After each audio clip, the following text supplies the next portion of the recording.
21 years ago, a mother was told her baby didn't survive childbirth. Tonight, at a gala she was never supposed to attend, that same child walks into the room, wearing a necklace that should not exist. One glance, and a billionaire freezes. A former housekeeper stops breathing.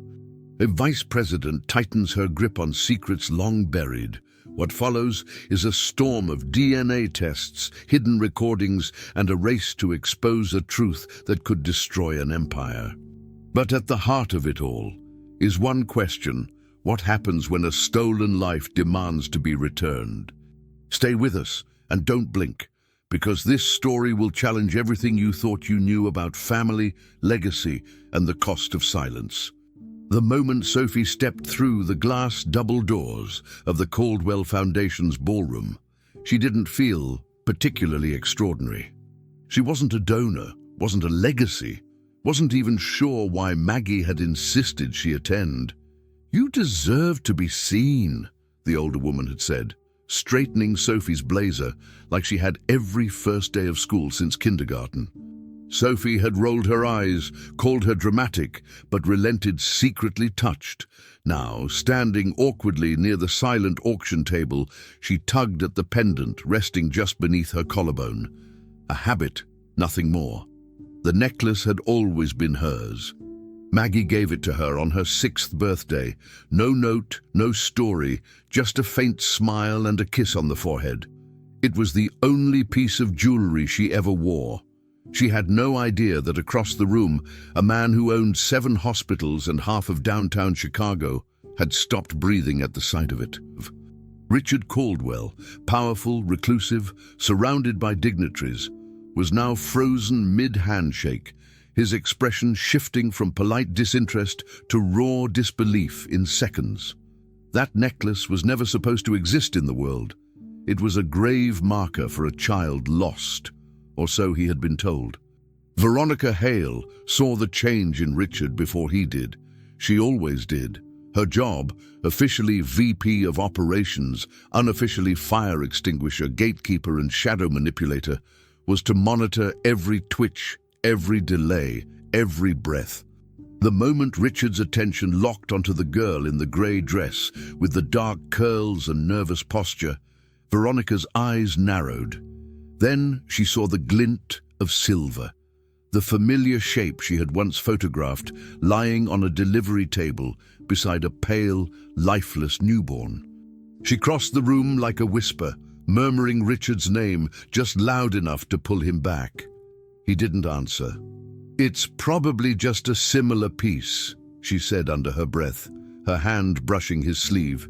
"Don't make this into something it isn't." But her voice wasn't soothing. It was controlled, strategic. Richard turned toward her slowly, his jaw clenched. "It's not just similar." He hadn't said that name aloud in years, hadn't dared. Clara. The baby they told him was stillborn, wrapped in a white blanket, whisked away before he could hold her. His wife was hemorrhaging, unconscious. The necklace had been engraved the night before. Her idea. A North Star for the child she said she already loved more than life. He had buried it with an empty casket, and now it was hanging from a stranger's neck.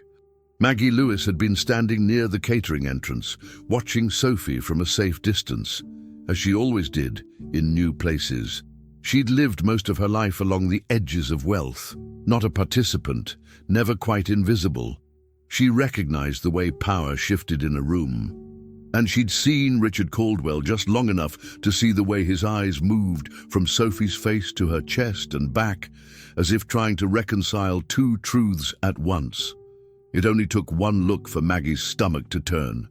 Not because she understood what it meant, not fully, not yet, but because in 21 years of raising Sophie, through every doctor's visit, every school meeting, every scraped knee and silent birthday, Maggie had never once seen someone else look at Sophie with recognition. Not until now. Her fingers curled tightly around the wine glass she hadn't sipped from. Veronica was already moving, smooth as ever, cutting the thread of attention like scissors through silk. Maggie stepped back. Her old instincts roared to life. She had worked for the Caldwells once. Not long, not well. She remembered the wife, remembered the rumors, remembered the way no one ever spoke the baby's name out loud. Her hands began to tremble, not from fear, but from something far older, memory trying to claw its way back. Sophie never noticed. She was too busy trying to decide whether it would be rude to leave early. The gala felt too grand, too artificial, too detached from the world she inhabited as a nursing student living off scholarships and side gigs. Everyone seemed rehearsed. Her shoes were too tight. She checked her phone. One text from Maggie. "You okay?" She smiled, replied with a thumbs-up emoji, and tucked the phone away.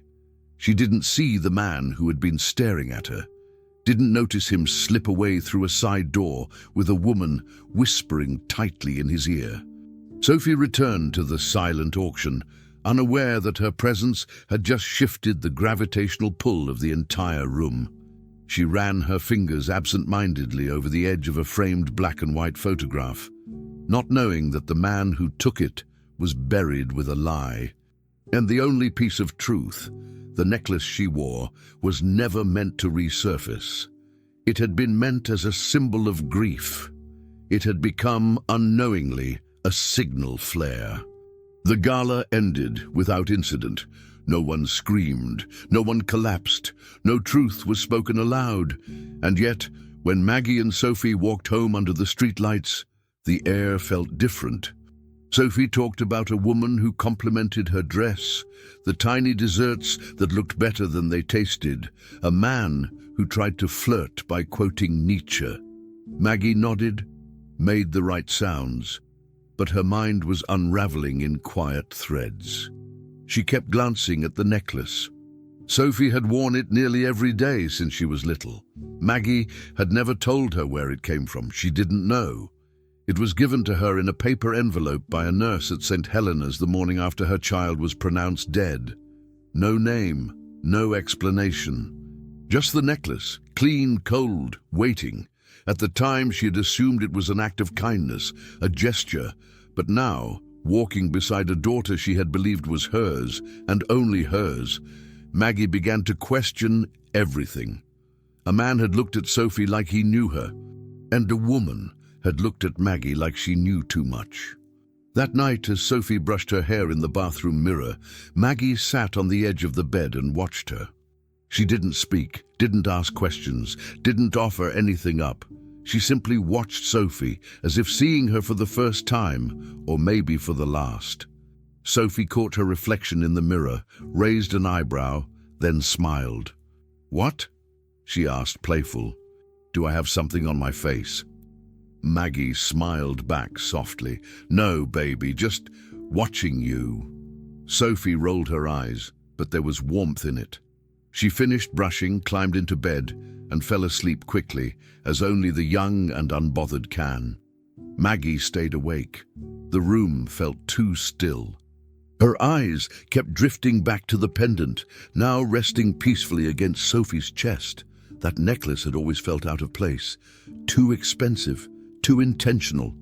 Maggie had never questioned it, perhaps because questioning it would mean disturbing the one truth she had built her life around, that Sophie was hers, entirely hers. But now, in the silence, the crack had formed, small but deep, and once something cracks, it never truly disappears. It waits. That night, Maggie did not sleep. Sophie didn't want to tell Maggie she'd ordered a DNA kit. It wasn't that she expected to find anything strange. Quite the opposite. She assumed it would confirm what she'd always believed. A hazy family tree, an absent father, maybe a few third cousins floating around the Midwest. But the look on Richard Caldwell's face at the gala had stuck in her chest like a stone. The way Maggie had avoided her eyes for the rest of the night didn't help. Curiosity mixed with a sliver of doubt, and before she knew it, Sophie had filled out the online form, spit into a plastic tube, and dropped it in a mailbox. It was supposed to be harmless, fun even. When the email came through 2 weeks later, she opened it while eating a bagel on the couch, still in scrubs from her hospital shift. The results didn't hit all at once. She scrolled past the ancestry charts and genetic traits. Then she saw Maggie's name, Margaret Lewis, listed as a parental match. Sophie dropped the bagel. A rush of heat flushed through her body. Her first instinct wasn't panic, it was denial. A glitch, maybe. But below Maggie's name was another hit. Partial, paternal, Richard Caldwell. Sophie blinked. Laughed once, sharply, then she started to shake. Maggie had just finished folding laundry when Sophie walked in, face pale, laptop tucked under one arm like it might explode. "Did you ever do a DNA test?" Sophie asked, voice tight. Maggie looked up slowly. "What?" Sophie repeated the question, this time holding out the screen. The words were there in cold font. Maggie Lewis, Mace, parent match. Sophie didn't yell, she didn't cry. Her voice was calm in that eerie way that always made Maggie nervous. "You told me you adopted me. You said my mum was your cousin's girl who couldn't take care of me. You told me you named me." Maggie didn't move, didn't speak. She couldn't. Her body went rigid, like something ancient had just woken up inside her and was clawing for air. Sophie stared, waiting. "Tell me this isn't true," she said. Maggie opened her mouth, but nothing came out. Her knees gave out first, then the air. She sat on the floor, like her bones had disappeared. "I didn't lie," she whispered, which wasn't true. Or maybe it had been once. She had believed it. "I was told, they said my baby died." Sophie didn't respond. She backed out of the room slowly, the screen still glowing in her hand. Left alone, Maggie pressed her back to the kitchen cabinets and felt a cold, crawling numbness spread through her limbs. The memory was jagged, but alive. She had been young, terrified, and bleeding. 21 years ago, laboring alone in a public hospital. There had been no birthing plan, no partner waiting, just a nurse who'd smiled kindly and told her to breathe. And then darkness, a blackout mid-contraction. When she woke up, the room had been stripped clean. A different nurse, blank-faced, told her there had been complications. The baby hadn't made it. There was no birth certificate, no footprints, no ashes. Maggie had cried, yes, she had screamed. But grief numbs you fast when no one will look you in the eye. They handed her a plastic bag with her clothes, a voucher for a cab, and a sealed envelope with the necklace inside. No explanation, just a hollow sense of finality. Over time, she had buried the ache beneath years of work and motherhood. When the baby came back into her life, 3 months later, placed on her doorstep by a social worker claiming family connection, Maggie didn't question it. How could she? She had thought it was fate, but now she knew better. It hadn't been fate. It had been theft. Upstairs, Sophie stared at the ceiling from the floor of her bedroom, her laptop blinking beside her. Her thoughts came in fragments. Maggie isn't who she said she is. Richard Caldwell is. No, can't be. Was he involved? Did he know? Why her? Why now? She tried to piece it together, but none of it fit. She thought of the necklace again, the way it had made Richard pause, the way Veronica had moved between them like a curtain. Sophie stood up and pulled open her jewelry box, taking the pendant into her hand. It had always been oddly heavy, the compass etched perfectly, almost professionally. She used to imagine it belonged to someone important. Maybe it did. She searched her laptop again. Found an article, an old photo of Richard and his late wife Caroline. There it was. A glint of silver around Caroline's neck. Same pendant, same chain. The caption read, "Expecting mother Caroline Caldwell arrives at St. Helena's Medical with husband Richard." Sophie stared at it until her eyes blurred. She didn't cry. She wanted to, but the grief hadn't hit yet. Just the disorientation of knowing you've been standing on someone else's life, mistaking it for your own. Later that evening, Maggie knocked softly on Sophie's door. The silence between them was thick, held together by decades of love and a single thread of unraveling truth. Sophie didn't speak. She simply opened the door wider, allowing Maggie in. They sat on opposite ends of the bed, not touching. "I didn't know," Maggie said. "I swear to you, I was told you died. And then you came back. They said you were family. I believed them." Sophie's voice was hoarse when she finally responded. "Why didn't you question it?" Maggie laughed, but there was no humor in it. "Because I wanted to believe. Because I needed to believe that miracles still happened for women like me." Sophie let the words sit between them. They weren't enough. Not yet. But they weren't lies either. That mattered. Maggie reached out slowly, placing her hand on the blanket near Sophie's. Not touching, just near. "Whatever this means, whoever they say you are, you're mine," she said. "You've always been mine." Sophie didn't answer, but she didn't pull away either. And when Maggie went downstairs, heart splintered in 1,000 directions, she sat alone with the results still open on the kitchen table. Richard Caldwell. Paternal match. It didn't make sense. He had never spoken to her. Never crossed paths with Sophie. Not since that one job. Decades ago. But now she saw the shape of it all. The cold hospital room, the missing paperwork, the silence that had followed. She wasn't a victim of bad luck. She was part of something larger. Something deliberate. And rage, old and familiar, twisted in her gut like a knife. The truth hadn't just been lost.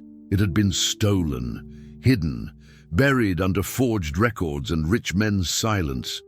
And now, as she looked at Sophie's face again in the glow of the DNA page, Maggie understood something she hadn't before. The time for disbelief was over. The story was cracked open, and someone, somewhere, was going to answer for it. Maggie didn't plan the visit. She just found herself walking toward the church that afternoon, her fingers clenching the sleeves of her sweater the way she used to when she was pregnant and terrified. 21 years had passed since she last stepped into St. Agnes Parish as anything more than a face in the pews, and yet the moment she pushed the heavy door open, she felt the same fragile tremble in her chest, like someone had cracked her ribs and left the air to decide what came next. She didn't need a sermon. She didn't need absolution. She needed a name, a fact, a thread to pull. Father Michael O'Connell was in his office, sitting behind the same desk he had once leaned over to hold her hand the night she lost her baby. His hair was thinner now, white instead of grey, and his body seemed smaller. But his eyes, those same blue-grey eyes, still held the quiet knowing of someone who had witnessed too much and confessed too little. When she walked in, he looked up slowly, as if he had been expecting her not for hours or days, but years. He didn't ask why she had come. He simply said, "It's time, isn't it?" Maggie nodded, though the truth felt too jagged to speak. She sat down across from him, the air between them tight with memory. "I need to know what happened," she said, barely above a whisper.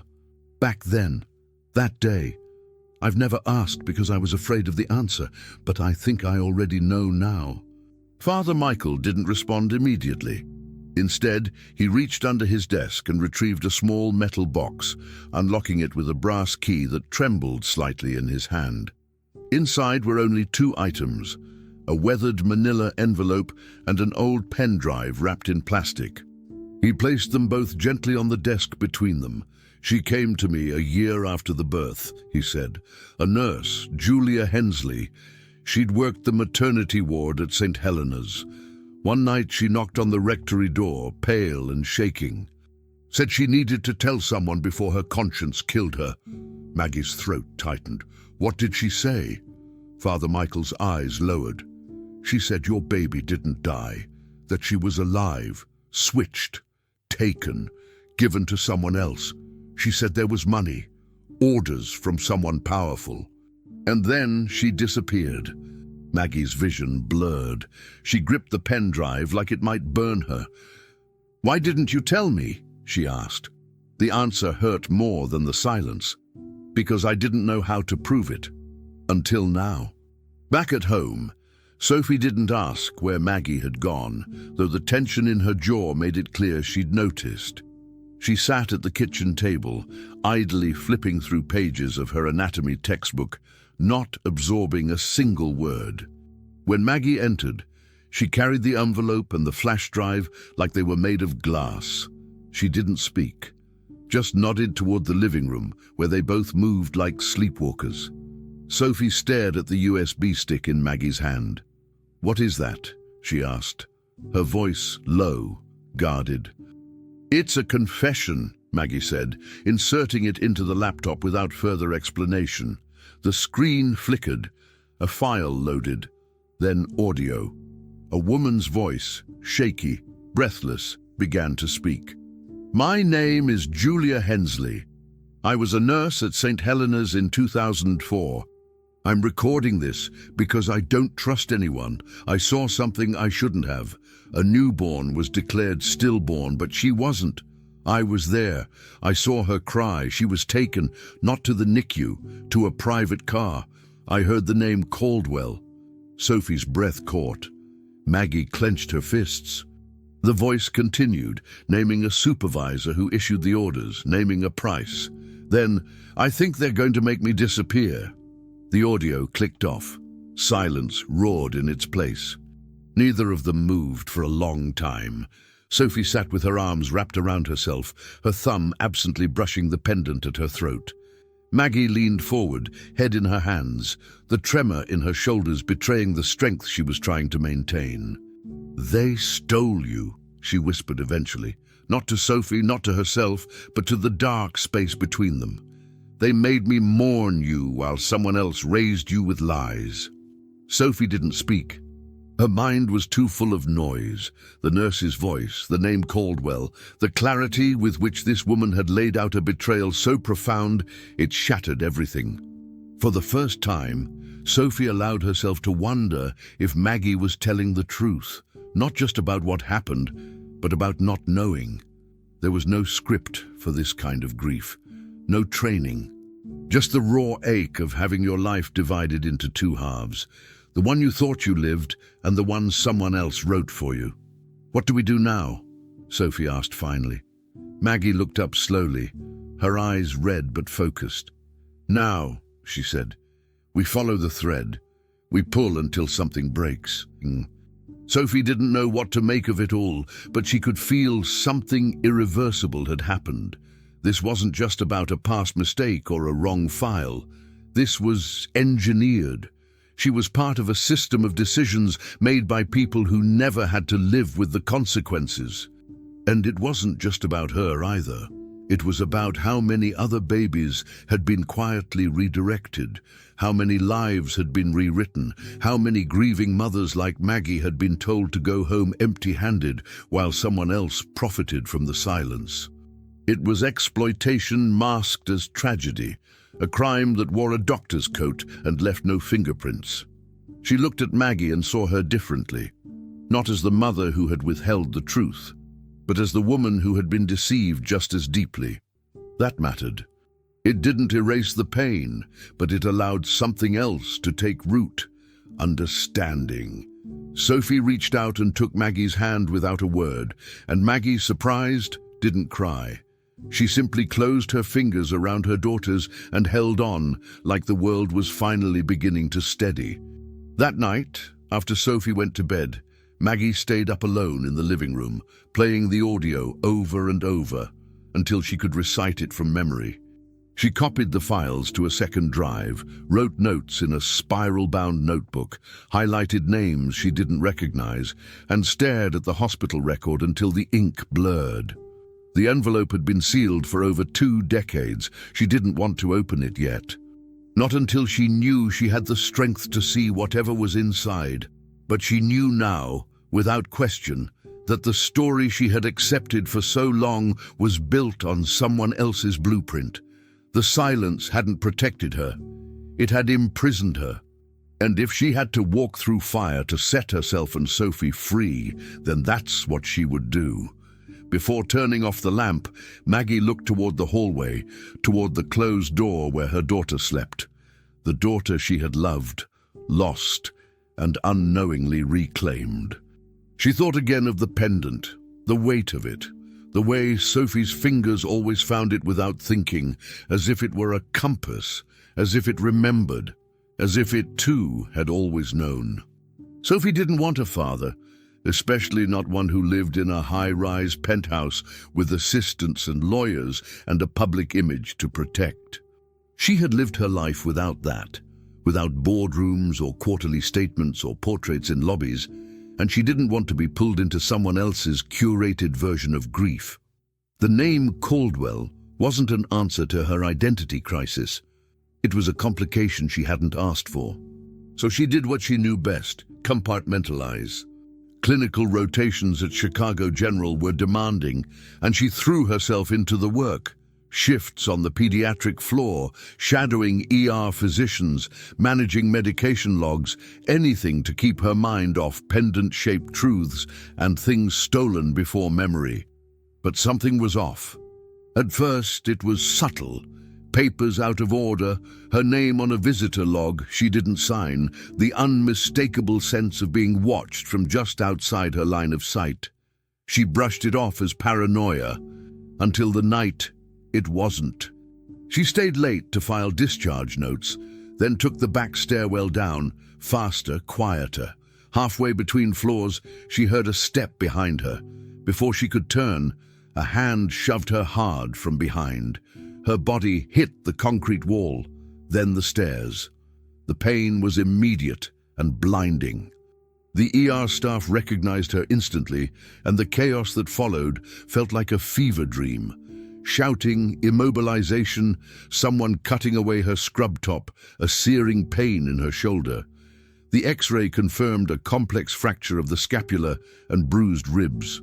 But it wasn't until later, lying under dim hospital lights, that she noticed the necklace was gone. The chain had snapped, or maybe been pulled. Either way, the compass rose was missing. Maggie arrived at the hospital with panic barely hidden behind composure. She clutched Sophie's face, kissed her hair, demanded answers from every nurse and attending. Sophie tried to explain, tried to say it wasn't an accident, but the words felt stuck in her throat. She wasn't sure what scared her more, that someone had followed her, or that they knew exactly what to take. The necklace was symbolic, yes, but also undeniable proof. The moment it disappeared, she realized just how much it meant. It had connected her to Maggie, to Caroline Caldwell, and to a truth someone clearly didn't want out. Her arm throbbed, her chest ached, but worse than that was the feeling of being hunted for something she didn't even understand. While Sophie recovered, unable to lift her arm or return to her rounds, Maggie went still in a way that signaled danger. She wasn't crying, wasn't speaking much, but her actions sharpened. She started digging through old boxes, files from her time working at the Caldwell estate, journals she hadn't touched in decades. She requested public financial disclosures, traced medical contracts, even revisited her short employment records. Maggie had always been intuitive, and when her gut spoke, she listened. A hunch took her to the county records office, then to the archives of Caldwell Medical's vendor payments. It was all there, if you knew how to read it. Reimbursements labeled private contractor resolution, signatures that didn't match original paperwork, dozens of flagged invoices marked classified security. None of them made sense, unless you considered them hush money. Maggie traced one payment trail to a man named Wills, an ex-security consultant who now ran a shell company out of Naperville. The timing aligned with the year Sophie was born, and the date Julia Hensley's resignation letter was backdated. Maggie printed every document, highlighted names, dates, and cross-referenced them until her eyes burned. She wasn't just chasing truth anymore. She was chasing who had made her daughter bleed.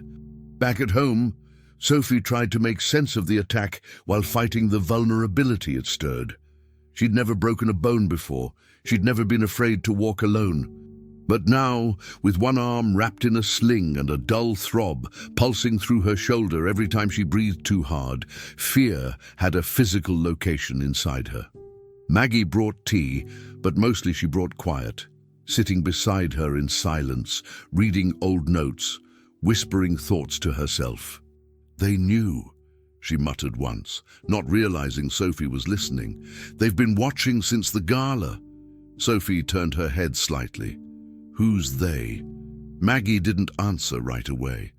"The people who built their lives on silence," she said. "The ones who lose everything if we speak." Sophie wanted to ask more, but she didn't. She felt the tension vibrating between them, not mistrust, but urgency. The stakes had changed. This wasn't about DNA anymore. It was about safety. About someone trying to bury a truth so deep they'd push a 21-year-old down a stairwell to keep it quiet. Sophie rubbed her thumb against the base of her neck, where the pendant should have been. Without it, she felt unanchored, like a compass stripped of direction. It was Maggie who finally said it aloud, 2 days later, standing over a printout spread across their dining table. "Veronica Hale," she whispered. All these payments were signed off by her. Sophie looked up, wincing as she shifted in her chair. "Isn't she his assistant?" "She was," Maggie said. "Now she's his vice president, of operations, of cover-ups." The documents told a story. Veronica had moved quietly, signed authorizations, restructured internal documentation processes, created buffers between the Caldwell family and the contractors they never acknowledged. If Richard Caldwell knew what had been done in his name, there was no trace of it in these files. But Veronica's signature was everywhere. She had built an empire on the lie. And now, with Maggie digging and Sophie breathing, that empire was starting to crack. Maggie circled a date with a red pen. "She started doing this right after Caroline died," she murmured. "The silence didn't start with me. It started with her." Sophie nodded slowly. Her shoulder still throbbed, but in that moment, she felt something else break. Not bone, but illusion. These weren't isolated acts of cruelty. This was a system, a network, and now it was turning on itself. And just like that, the pieces aligned. Maggie looked down at her notes, her voice flat but firm. "She built this entire thing on top of you," she said. "Your name, your life, your absence. And someone just tried to push that secret down the stairs." Sophie didn't speak right away. Her throat was tight.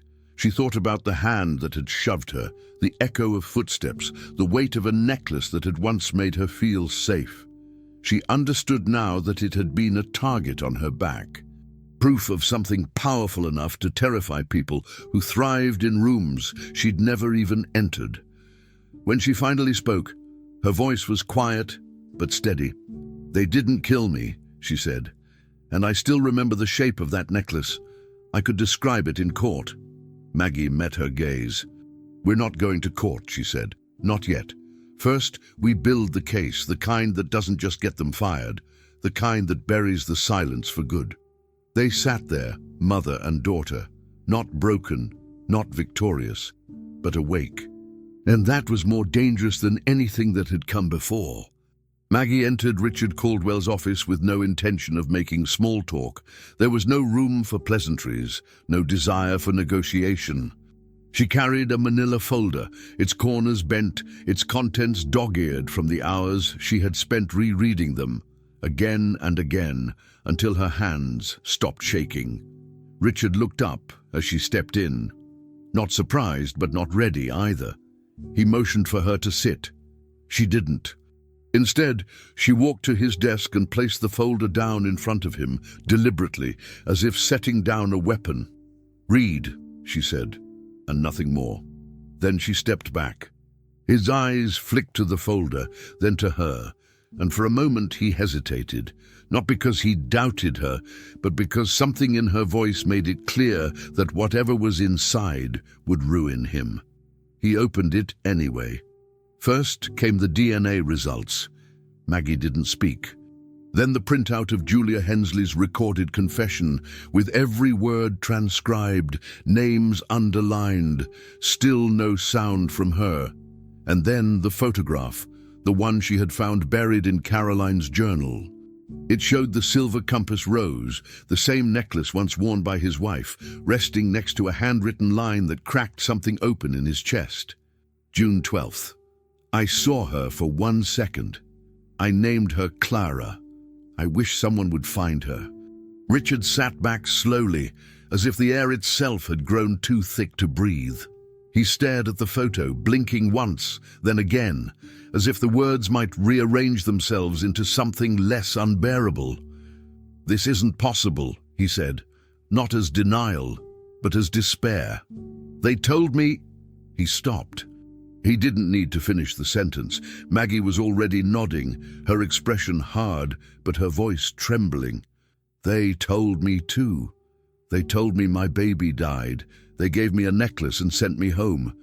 And then 3 months later, a child shows up at my door with my blood in her veins and no history. And I didn't question it, because I was grieving, because I was desperate." Richard rubbed his temple with one hand, the other still resting on the photo. "So she's mine." It wasn't a question. Maggie's eyes didn't waver. "She's ours," she said, and the word ours felt almost obscene between them. "You built your empire on a corpse that never existed, and now you owe her the truth. Not statements, not apologies. Truth." He closed the folder. "I need a moment," he said, and when she didn't move, he added softer, "Please." Maggie nodded once and walked out without looking back. Richard didn't cry. Not then, not even after she left. But the silence that filled the office afterward was louder than any breakdown. He poured himself a drink. Scotch, the expensive kind, untouched since Caroline's death, and sat in the leather chair he hated because it had been hers. He stared at the folder still sitting on his desk like it might start glowing. A daughter, a living daughter, Clara. That was the name Caroline had written, and now it had a face. Sophie, a name she didn't know had been stolen from her. And what had he done in the meantime? He'd lived, moved on, rebuilt a hospital empire, trusted people like Veronica to handle the details because grief made him numb, and he had accepted the lie because the truth would have ruined him. Or so he thought. Now, he wasn't sure what was left to ruin. Hours passed. He never left his chair. Eventually, he reached for his phone, pressed a single button, and left a voicemail. He didn't speak. There were no words that didn't taste like poison. Only the sound of his glass clinking against the desk before the line went dead. That night, Maggie sat at the kitchen table with Sophie, silent. She didn't tell her about the meeting, not in full. Sophie didn't ask either. She could tell by the tension in Maggie's shoulders and the absent way she stirred her tea that something irreversible had happened. Instead, she focused on something she could control. After Maggie went upstairs, Sophie sat alone in her room, staring at a blank piece of paper for almost an hour. Then she began to write. She didn't call him Dad. She didn't know how. She didn't mention the necklace or the stairs or the hospital bills. Instead, she wrote about the time she fell off her bike when she was 8, and Maggie sat with her for 4 hours, holding ice to her ankle and telling her that pain was how we remembered we were alive. She wrote about her dream of becoming a trauma nurse, not because she liked adrenaline, but because she hated watching people suffer in silence. She wrote that she wasn't looking for answers. She just wanted to be seen, known, not as a mistake or a PR scandal, but as a person, a daughter maybe, a stranger certainly, but real. She folded the letter carefully, smoothing the edges, before placing it into an envelope she never sealed. There was no name on the front, no address, just a small drawing in the lower right corner. A compass, hand-drawn, imperfect, but unmistakable. The same one that had once hung around her neck, the same one that had connected her to a past she hadn't known existed. She tucked the envelope into the drawer beside her bed, not intending to send it. Not yet. Maybe not ever. It wasn't about whether he deserved to read it. It was about whether she deserved to say it, to claim her story in her own words, in her own time. That night, as she lay in the dark, her shoulder still aching and her heart quieter than usual, she let herself imagine what it might be like to hear someone say her name and mean it. Clara. It didn't feel like hers, but it didn't feel like someone else's anymore either. And as Sophie drifted towards sleep, Maggie's phone buzzed on the kitchen counter. She checked it without expectation, but when she saw the missed call from an unlisted number and opened the voicemail, she stilled. Nothing played at first. Just silence. Then a sound. Not a voice, not words. Just the soft, unmistakable clink of glass meeting wood. Maggie closed her eyes and breathed in through her nose. That sound had a name. Guilt, regret, a reckoning long overdue. She didn't return the call. She didn't have to. What mattered was that he'd heard her. Really heard her. Not Maggie Lewis, the housekeeper, not the liability, not the nuisance. A mother, the mother of his daughter, and whether he was ready or not, the time for silence was over. Veronica Hale had always prided herself on being unshakable. Her skill wasn't in being the loudest in the room, it was in being the most indispensable. She anticipated, redirected, resolved, and covered without ever being asked. For nearly 2 decades, she had been the scaffolding behind the Caldwell brand, the one who made the messes disappear before they had a chance to be seen. So when Richard Caldwell summoned her into his office and asked, without preamble, for complete access to all archived hospital birth records from 2004, something in her posture stiffened. She smiled, of course, said she'd have her team prepare a digest, but his eyes didn't move. Not a digest. All of them. Originals. For the first time in years, Veronica felt a bead of sweat form behind her collar. She nodded again, slower this time, and left the office with her mind already calculating. In the privacy of her car, she pulled up the internal database and searched the archive directory. 2 folders were missing, not misplaced, gone, wiped from the backup, no metadata, no log trail, just absence. Her jaw tightened. Within the hour, she had her legal team drafting a reputation defense strategy and messaging protocol. She knew what was coming, and she wasn't planning to go down alone. While Veronica scrambled to contain the past, Sophie returned to work with a limp and a different kind of focus. Her shoulder was still stiff, her range of motion limited, but the bruises had faded into dull yellow smudges, and she refused to be sidelined any longer. If whoever had pushed her wanted her silenced, she wanted to be louder. Her second day back, she caught sight of someone she recognized, the orderly who had once delivered flowers without a sender's name after the stairwell incident. She hadn't thought much of it then. Grief makes you polite. But now her instincts wouldn't let it slide. She tried to follow him discreetly, but lost him near the elevators. Later that afternoon, in the break room, a nurse who'd worked at Caldwell for nearly 30 years approached her quietly. "I didn't think I'd see you again," she said. Sophie blinked. "I'm sorry." The nurse glanced around, lowered her voice. "You look just like her. The baby. The one we weren't supposed to talk about." Sophie's breath caught in her throat. "Clara?" The nurse nodded, hesitating. "I remember Caroline. I remember the day she gave birth, and I remember how fast they took the baby away, how fast everything went quiet after." She didn't stay long after that, just pressed Sophie's arm and whispered, "Some stories don't die just because they're buried." Back at home, Sophie relayed everything to Maggie. The name Clara now carried weight, not just as a label on paper, but as a memory inside others. It wasn't fiction, it was history. Together they mapped out what they knew and what they still didn't.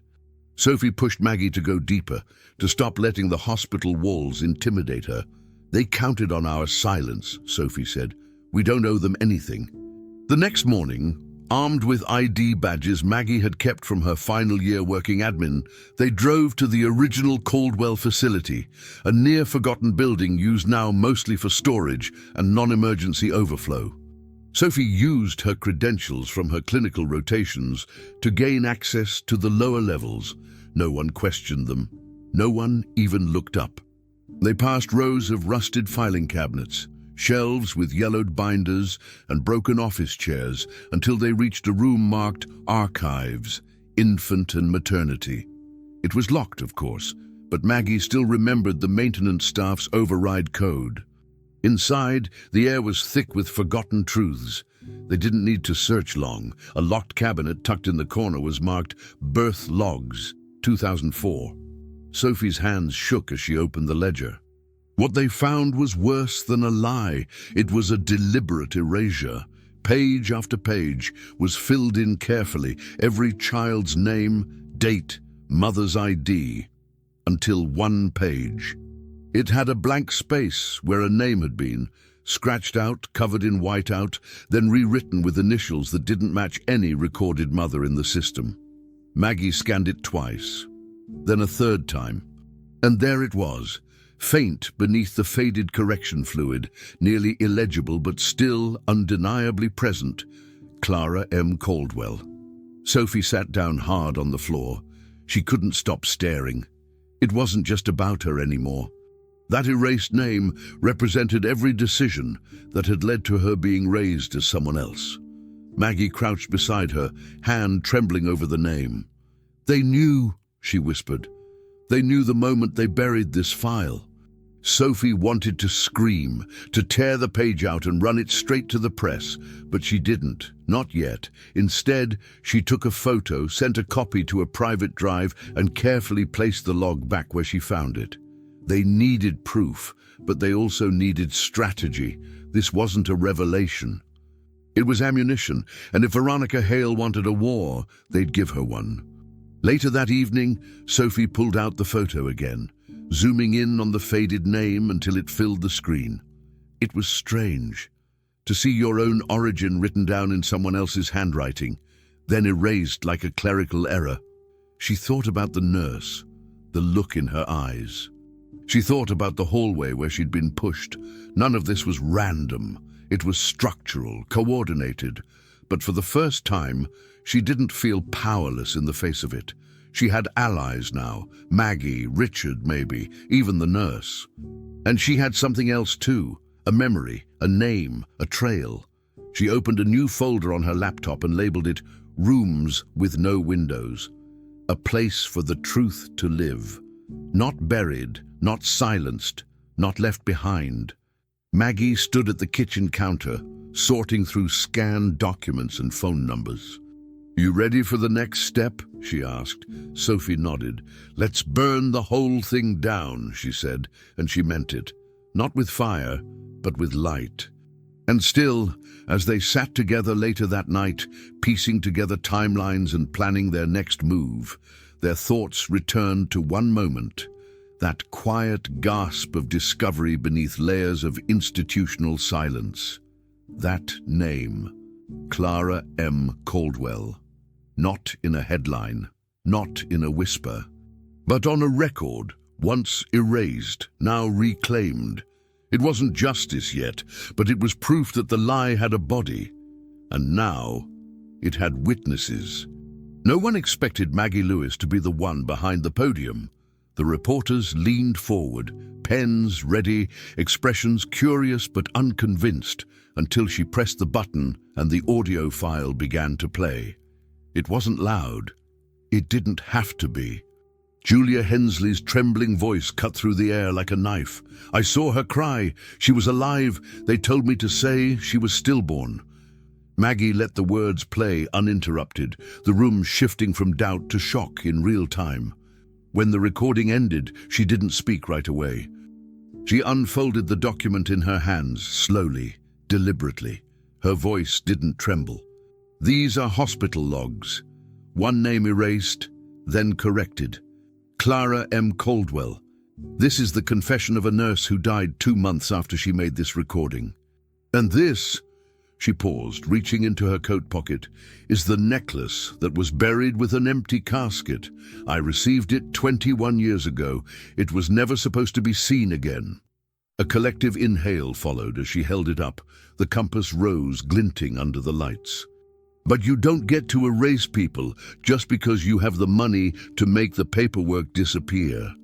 Beside her, Richard Caldwell looked older than he ever had before, not because of age, but because of weight, guilt, exposure, truth. His hands trembled as he approached the mic, eyes scanning the crowd, not for sympathy, but for acknowledgement. 21 years ago, I was told my daughter died," he began.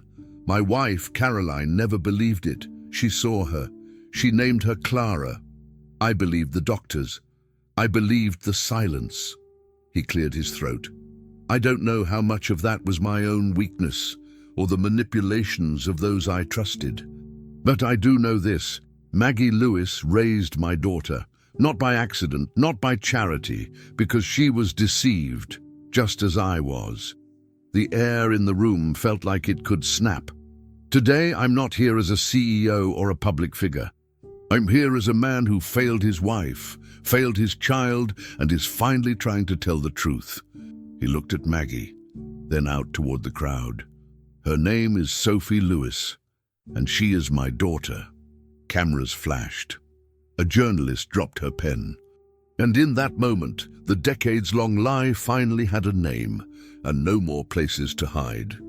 Across town, Veronica Hale watched the press conference from a private terminal in a luxury suite she had no intention of returning to. Her suitcase sat zipped near the door, her passport tucked into her purse, boarding pass printed. The plan had always been to move quickly. She'd spent her life planning for disasters, anticipating every ripple.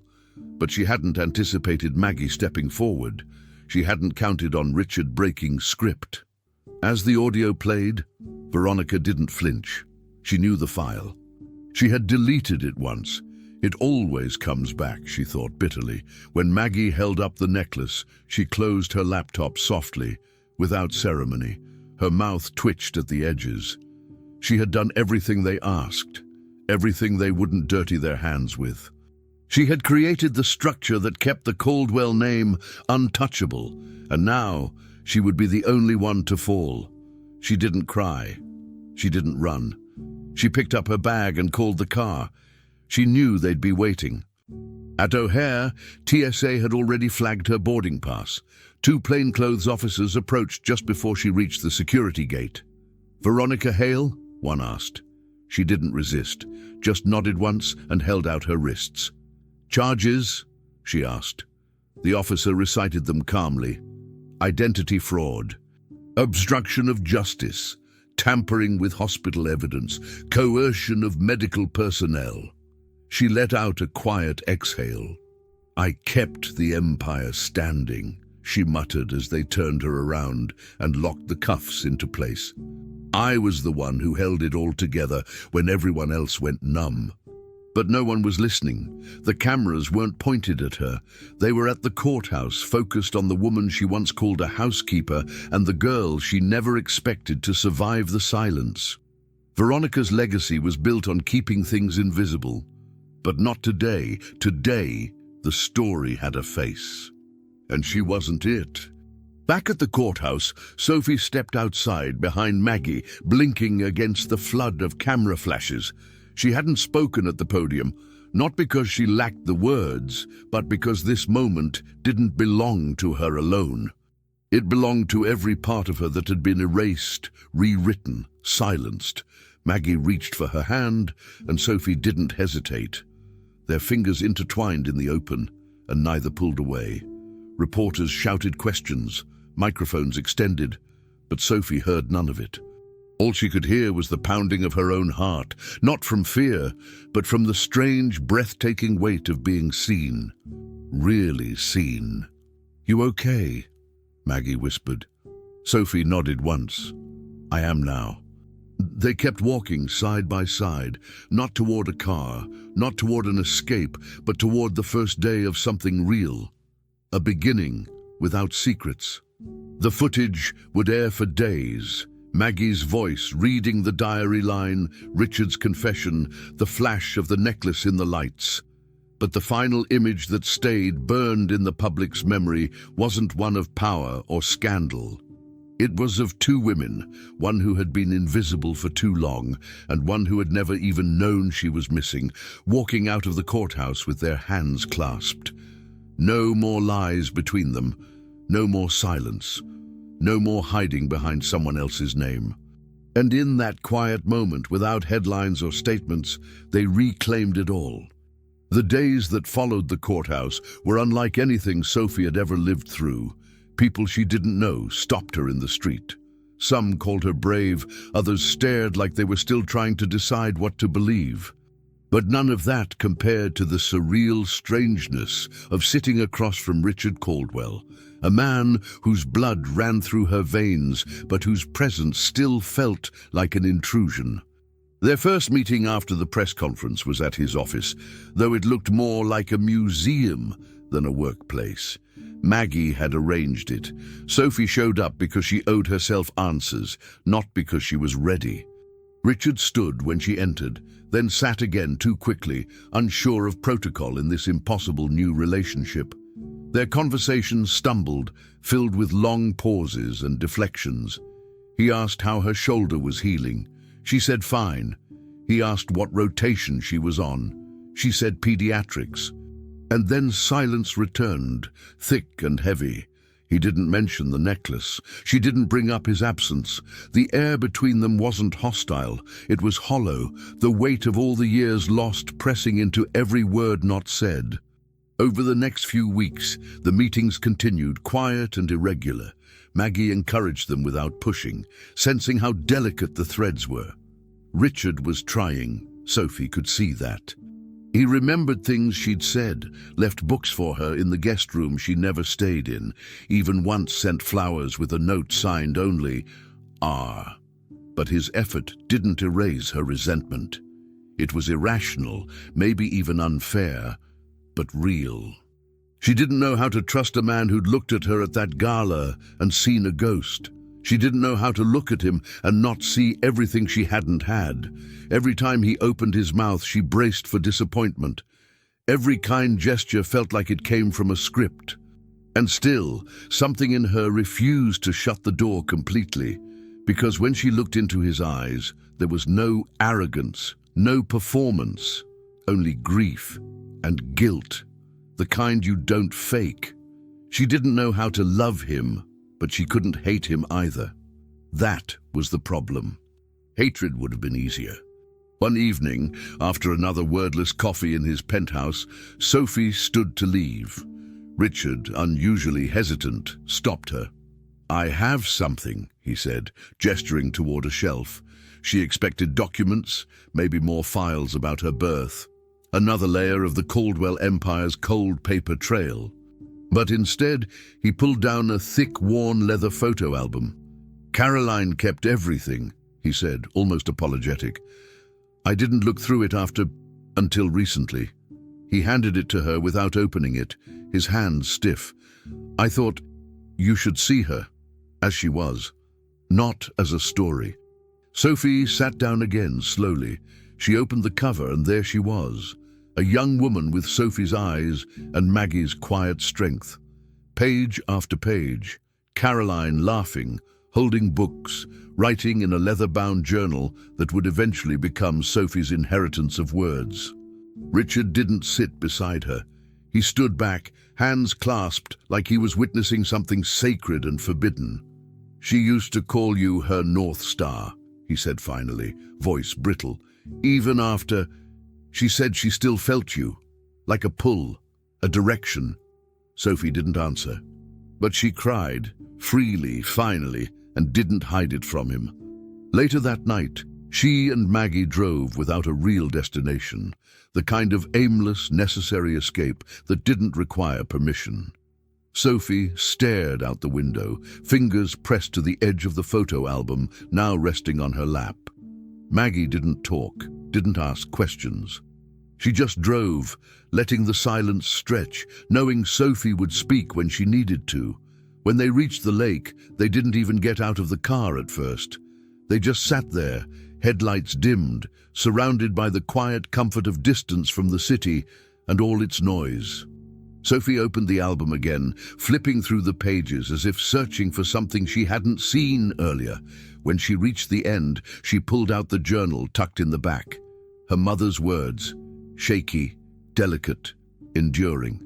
And there, on the last empty page, she took out a pen and paused. And she didn't write a paragraph. She didn't try to explain herself to a woman she'd never met. She wrote a single word in careful script. One word that finally closed the circle. Found. Richard didn't announce the restructuring with fanfare. There were no press conferences, no gleaming banners with hollow slogans. He simply showed up at Caldwell Medical Headquarters one Monday morning and began signing away power, not as penance, but as clarity. The same hands that had built an empire now dismantled its silent machinery. The ethics board was his first order of business, followed by the establishment of a reparations fund for families affected by wrongful birth and adoption fraud. There were more than anyone wanted to admit. Maggie's story had unearthed more than a single injustice. It had exposed an entire culture of erasure. When he asked her to serve on the ethics board, she didn't flinch. But she did have one condition, that she wouldn't move, wouldn't change, wouldn't become someone else for the sake of optics. "I have my house in Evanston," she said. "That's where Sophie grew up. That's where we grieved, cooked, healed. You want my voice? It comes from there." Richard nodded. He didn't try to argue. He knew by then that Maggie's truth didn't need elevation. It needed to remain grounded. She would serve, but from the home where memory lived in every floorboard. Sophie returned to nursing school that fall with a sharper focus than before. There was something about knowing your own name, fully, painfully, finally, that centered her in a way no lecture or textbook ever could. She still limped slightly from the stairwell incident, but the physical scars were nothing compared to the old ones being slowly exhumed and healed. She began signing her forms with a hyphenated name, Sophie Caldwell Lewis. Not out of obligation, but out of truth. Maggie had raised her. Richard had given her blood and unknowingly lost years. Both names told her story now, and she refused to let one eclipse the other. At first she hesitated every time she wrote it, as though claiming it might make it disappear. But with each signature, the name settled deeper into her skin. Her classmates noticed the change, not just the name, but the posture, the calm resolve. She didn't correct their assumptions. Some thought she'd come into money, others that she'd survived something unspoken. They were both right. But Sophie wasn't interested in telling her story just yet. She was still living it, still stitching herself together, name by name, step by step. The ceremony was small, intentionally quiet. Just the three of them, Richard, Maggie and Sophie, standing under the old arbor behind Maggie's house. No photographers, no press, just a florist friend who owed Maggie a favor and a family lawyer who promised to keep the paperwork discreet. The moment wasn't about legality. It was about recognition, closure, repair. Richard stepped forward with a new box in his hand, square, velvet, familiar. Sophie didn't pretend not to know what it was. She opened it slowly, and inside was a necklace, identical to the one that had started everything, except now there was a delicate engraving on the back. No more lost daughters. She held it in her palm for a long time, eyes stinging. Richard didn't rush her. When she was ready, she handed it to him, and he fastened it around her neck with fingers that trembled just slightly. Maggie watched without stepping forward. She didn't need to insert herself. Her presence was already in the breath between them. Richard stepped back, taking in the sight of his daughter, the one he had never held, now standing before him whole. They took a photo together, just one. No smiling for optics, no forced warmth. It wasn't needed. In the photo, Sophie's eyes were open wide, her mouth soft. Richard stood beside her, his expression unreadable but present. Maggie stood just beyond the frame, deliberately so, her hand resting on the garden gate, watching. She didn't need to be in the photo to be part of the history it recorded. She had already lived the hardest parts of it. When Sophie looked at her afterward, holding the camera to show the image, their eyes met and neither had to say anything. The years that were taken would never be returned, but they had reclaimed something more important: choice, name, legacy. Later, Maggie walked inside and quietly placed the original pendant, the one Sophie had worn all her life, in a small box and tucked it into the drawer beside her bed. It had done its job. It had pointed true north. Now there was no need for maps. Richard didn't pretend to be fixed. He still left Maggie's house too quickly, after dinners, still hesitated at the threshold of emotion. But there were signs of change. He started writing longhand letters. He apologized in print, unsure of how to speak it out loud. Maggie received one every Friday. Sophie once a month. He didn't expect replies. That wasn't the point. The point was showing up differently than the generation before him. He kept his promise to restructure Caldwell Medical. He sat in silence through survivor panels. He asked questions, not as a CEO, but as a man trying to earn back trust from a world he had once unknowingly harmed. And the strangest thing happened. He began to be seen not as a villain or even a victim, but as a witness. And in being a witness, he finally saw himself clearly too. Maggie often stood in her kitchen at night, watching the streetlights blink through the window, remembering all the nights she'd sat alone while Sophie slept, wondering if she'd ever be anything more than the woman who had lost everything. Now she stirred sauces while her daughter studied in the living room. Now she listened to voicemail updates from a man who once lived behind gates she dared not cross. The house in Evanston hadn't changed much, but something inside it had. The weight was different. The quiet wasn't heavy anymore. It was soft, warm, chosen. On the mantel sat a single-framed photo. Sophie with her new necklace, Richard beside her, Maggie just out of frame. The truth that had once been buried in a hospital basement now rested in open air. It hadn't just resurfaced. It had rebuilt, it had breathed, it had made a home. We know stories like this one take time to unfold, and even more time to bring to you with the care and truth they deserve.